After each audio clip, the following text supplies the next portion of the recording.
You ask Tiger to solve. This deals with linear equations with one unknown. The final result is x equals 1.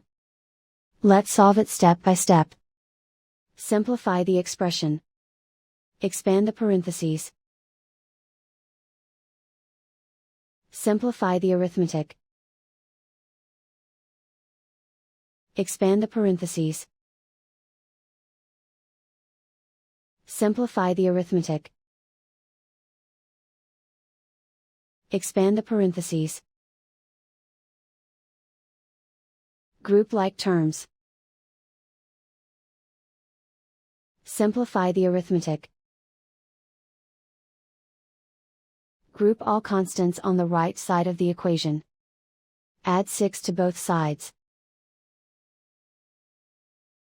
Simplify the arithmetic.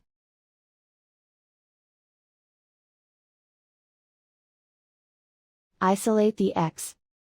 Divide both sides by -6. Cancel out the negatives. Simplify the fraction.